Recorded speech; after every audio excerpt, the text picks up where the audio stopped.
আব্বু। হ্যাঁ হ্যাঁ, ভালো হয়েছে। আব্বু তো বৃষ্টি দেয়া খুশি। হ্যাঁ, আব্বু বৃষ্টি দেয়া খুশি।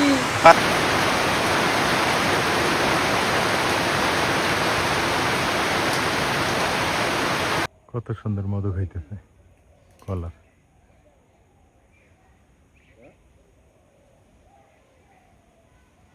এটা মনে হয়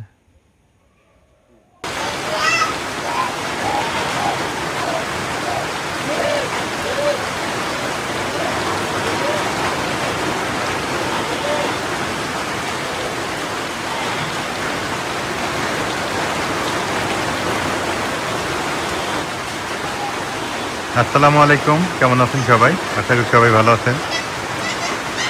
বৃষ্টি শুরু হয়ে গেল, হালকা পাতলা মেঘ, বেশি মেঘ তাও না, হালকা মেঘে বৃষ্টি হইতেছে।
আকাশে ভালোই মেঘ, বৃষ্টি হলে তো ভালো, ঝাড়া বৃষ্টি হওয়ার দরকার। এইরকম বৃষ্টি না, আরো বেশি বৃষ্টি হওয়ার দরকার।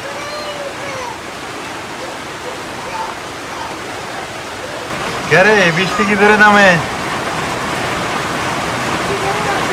ধরে নামছে বৃষ্টি না? নামুক নামুক, ধরে নামার দরকার।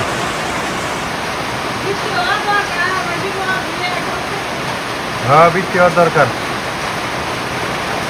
মানুষ রোয়া লাগাইছে। হ্যাঁ, ধরে নামছে, আল্লাহ ভরসা, আলহামদুলিল্লাহ।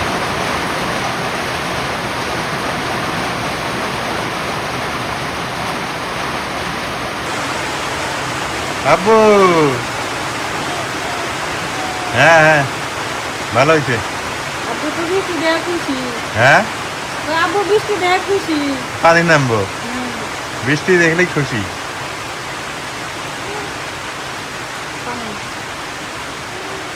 পানি ছোট মানুষ তো পানি দেখলে খুশি হয়ে যায়। শুভ সকাল। গতকালকে বৃষ্টি হওয়ার পর এই যে এখন একটু ঠান্ডা হয়েছে আর কি, মোটামুটি ঠান্ডা। আজকে ভালোই লাগতেছে, সকালবেলায় মনে করেন ঠান্ডা পড়ে গেছে। বৃষ্টি হয়েছে, লাকড়িগুলো ভিজে গেছে আমাদের, এগুলো শুকাতে আরও মনে হয় 2-1 মাস লাগবে।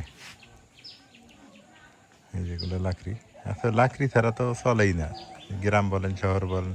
শহরে তো গ্যাস ট্যাস দিয়ে চলে, গ্রামে লাকড়িটা হচ্ছে মূল, মানে জ্বালানি হিসেবে ব্যবহৃত হয়।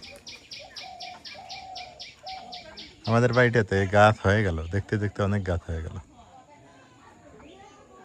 সকাল সকাল দৌড়ে নিয়ে দিয়ে খেলে লাগে রাইয়ানে। উপায় নাই। হ্যাঁ, ওই খেলবো আর খাইবো। খেলবার খাবো। মাটিত পড়ে মাটিত মারে, মাটিক মারতেছে। মাটির দোষ, দোষ আর নাই। ওর নাই, ওই যে দৌড়াইছে আর এটা দোষ নাই, মাটিরই দোষ। তার মাটির তো পড়ছে। মাটিতে এরকম মারতেছে। নাও। আরে কি খায়? রুটি খায়। রুটি খেতো।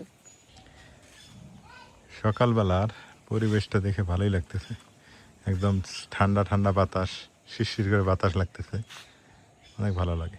গ্রামের একটা বিষয় আছে, মানুষ শিক্ষিত মানুষরা কেন গ্রামে থাকতে চায় না, এই ব্যাপারটা আসলে আমি ভালোভাবে বুঝে গেছি। শিক্ষিত মানুষরা গ্রাম থাকতে চায় না, কারণ হইল গ্রামে কর্মসংস্থান নাই এক, আর যদিও থাকে সেটা মানে মানসম্মত না। 2, তৃতীয়ত আর একটা ব্যাপার সেটা বলি, সেটা হলো যে গ্রামের মানুষ হলো হিংসাটা বেশি। হিংসুটা বেশি। আপনি একটু উন্নতি করবেন, আপনি একটু ভালো করবেন, সেটা গ্রামে মানুষ ভালো চোখে দেখতে চায় না। এক কথা হচ্ছে ভিলেজ পলিটিক্স, গ্রাম্য পলিটিক্সে যারা পড়ছেন তাদের জীবন শেষ। হ্যাঁ, এই জন্যে গ্রামের পলিটিক্সের মধ্যে পড়া যাবে না। গ্রামের পলিটিক্স খুবই ভয়াবহ জিনিস। এমনও পর্যায়ে চলে যায়, এখান থেকে অনেক কিছু হয়ে যায়, কেস মামলা মোকদ্দমা। আপনি কোর্ট কাছারিতে যদি যান দেখেন 80% মামলা মোকদ্দমা হচ্ছে গ্রাম্য ভিলেজ পলিটিক্সের কারণে। দেখবেন ভাইয়ে ভাইয়ে দ্বন্দ্ব, ভাই বোনে দ্বন্দ্ব, তারপর জায়গা জমি নিয়ে দ্বন্দ্ব। আর গ্রামে তো জায়গা জমিটাই বেশি, এটা নিয়ে তো দ্বন্দ্ব থাকেই। এই হলো অবস্থা। তো এই জন্য গ্রামে থাকতে গেলে সেফলি থাকা লাগবে, এটা হচ্ছে আসল কথা। আপনার সেফলি মুভমেন্ট করা লাগবে। যেমন আমি আমার কথা যদি বলি, আমি ভালো আছেন, আমি আমার কথাই যদি বলি, আমি যদি লাগাতে চাই, মানুষের সাথে ঝগড়া করতে চাই বা ঝগড়া পর্যায়ে যাই, কিন্তু অনেক কিছু হয়ে যাবে। আসলে আমি নিজেকে মনে করি যে না, এটা করা যাবে না। কারণ তারা মুখে, মূর্খ মানুষ, তারা মুখে অনেক ঝগড়া করুক, কিন্তু আমি উত্তর দিই না, আমি চুপ করে থাকি। তখন আমাকে ঝগড়া লাগানোর চেষ্টা করে, তখন আমি আস্তে চুপ করে আরেক জায়গায় দিয়ে বসে থাকি। এটা হচ্ছে আসল কথা। তো গ্রামে বসবাস করা মানে সহজও যেমন, কিন্তু কঠিনও অনেক, কঠিনই বেশি, সহজের চাইতে কঠিন বেশি। গ্রামে বসবাস করতে গেলে সহজের চাইতে কঠিন বেশি, এটা মানতে হবে। এখানে তবে সবাই দোয়া করবেন, আমি নতুন জায়গায় যেখানে কিনছি ওখানে গেলে নিজের মতো করে থাকলে, ওখানে ঘনবসতিও নাই, বাড়ি ঘরও নাই, তো ওখানে ঝগড়ার সংখ্যাটা একটু কমে যাবে আর কি, ঝগড়া লাগবেই না।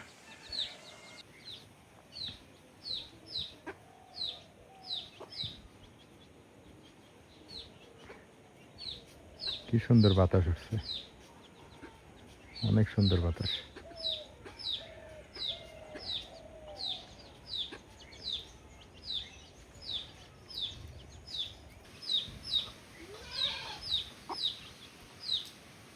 এই যে গ্রামে সামান্য এই যে মুরগি আছে না, এই যে মুরগি, হাঁস মুরগি, এগুলো নিয়ে ঝগড়া লাগে, এবং এগুলো নিয়ে ঝগড়া লেগে এমন পর্যায়ে চলে যায়, মনে করেন যে একেবারে কোর্ট কাছারি পর্যন্ত চলে যায় এই সামান্য একটা ব্যাপার নিয়ে। তাহলে গ্রামের মানুষ কতটা অজ্ঞ হলে এই কাজটা করতে পারে। সামান্য একটা মুরগির দাম কত, 400-500 টাকা, এইটা নিয়েও অনেক কিছু হয়ে যায়। তো করার কিছু নেই, বলারও কিছু নেই, নিজেকেই সেফ রাখা লাগবে সব জায়গাতেই, নিজেকেই সেফভাবে চলতে হবে।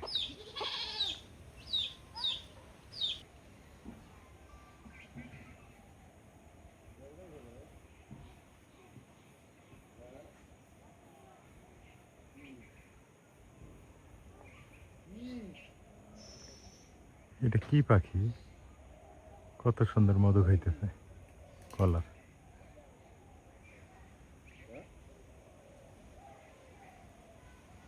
এটা মনে হয় এই জন্য পাখি, মাছরাঙ্গা পাখির মতো দেখা যায়, কিন্তু না, এটা তো মাছরাঙ্গা না, মাছরাঙ্গা তো এগুলো খায় না।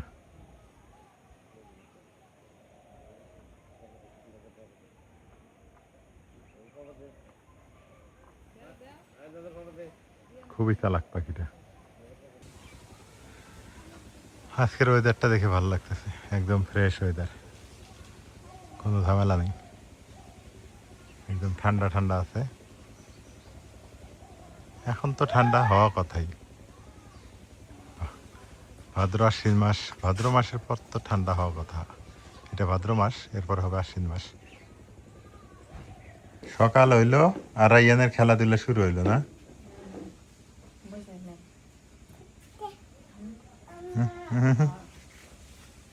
তোমরা খাইলে আমি কত খাই? হ্যাঁ,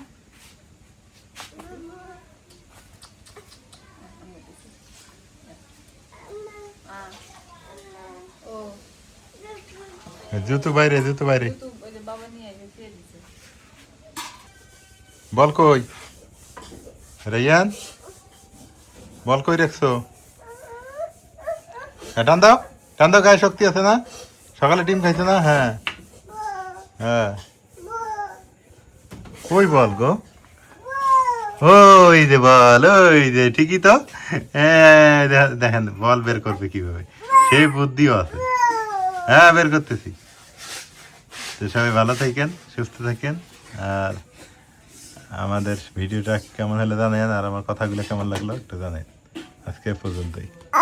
হ্যাঁ আব্বা বল বল, দেই দেই দেই।